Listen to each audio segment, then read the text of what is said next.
We often think about companies as aggregators of wealth.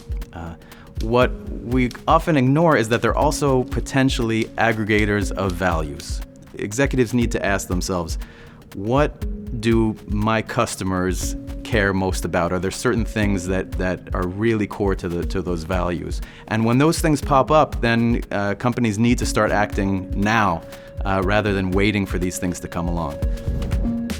I'm Daniel Korschun, Associate Professor of Marketing at Drexel University. I specialize in corporate political activism.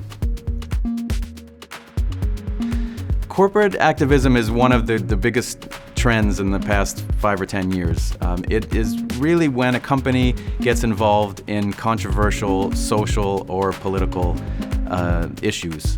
So it may be Black Lives Matter, LGBTQ, abortion, you name it. If it's something that's on the political scene that companies are starting to get involved with in a more public way, then it's part of this new trend called corporate activism.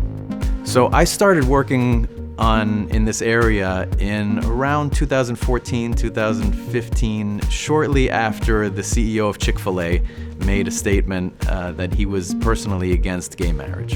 And at that time, I started to look and I started to see these forces coming together that would inevitably lead a lot more companies into this. So I started running experiments here at Drexel and some field studies outside at companies to look into this in a lot more detail. Corporate activism it's new, but it's not new. So we've seen it since at least the 1980s, but it's only in the past 5 to 10 years that the roots have really taken, and it's become much more of a mainstream phenomenon. What's happening now is that we have two major forces that are colliding. On the one hand, people's expectations of companies are changing a lot. People are expecting companies to be more involved in having positive impact on society. They want companies to be more cognizant, more mindful of how their operations are affecting people. The second trend is political polarization, where we're starting to see people at the extremes of the political spectrum are actually even moving apart from one another. And that means that the middle is dropping out. Companies are being pulled into these discussions because of consumer expectations, and then when they arrive in the discussion, they quickly realize that they either have to take one side or the other because there are fewer people to satisfy in the middle. There are a lot of risks. The obvious risk is that if you take a position on a controversial issue, you're going to alienate maybe half of your customers or half of your employees. This is something that by now it's documented in the academic literature that many investors are sensitive to this. So when companies start to tiptoe into these political areas on controversial issues like that, investors tend to get very skittish, very nervous about this, and they'll pull back when we see it in stock price performance, at least in the short term. On the consumer side, it's really interesting because they are actually much more accepting of companies taking these kind of risks. In fact, they like it.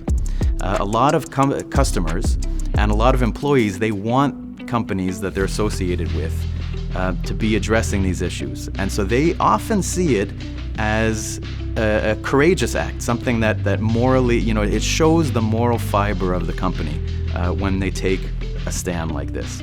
So in those cases, sometimes there is even a risk of not saying something. When all the other companies in an industry are making announcements about Black Lives Matter, about gun control, and there's one company that has not said anything about it, they stand out, and consumers notice that. So there's both a risk on taking the stand, and there's a risk of not taking a stand and remaining silent. I like to say that all companies are going to be getting involved in politics much more in the coming years, but no company will be involved in every single issue.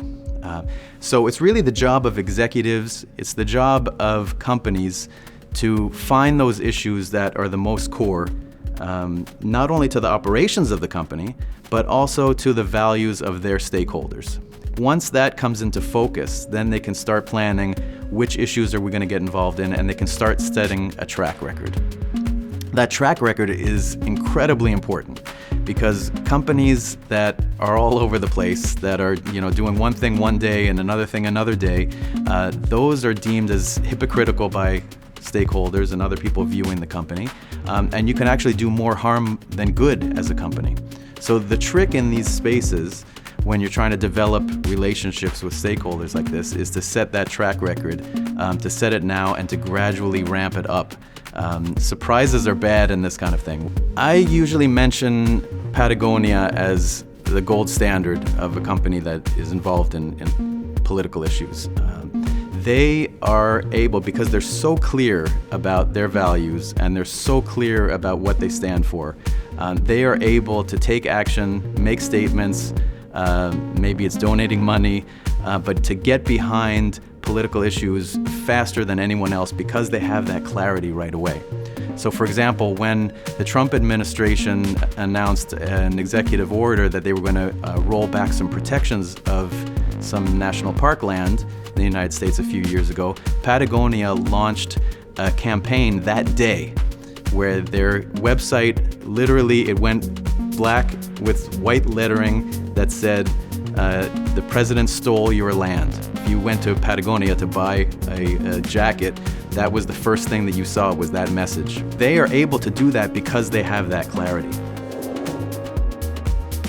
We're going to be seeing a lot more of this. Since the Biden administration took over, companies seem to be a bit emboldened about speaking. And some of those risks of taking a stand have gone away, but the risks of not saying anything have remained. And so we're in a position where I think we're going to see companies are going to be taking more stands more often on more issues. And it's really going to change the way that consumers view companies and what companies should be getting involved with, how much they should be getting involved in government and policy.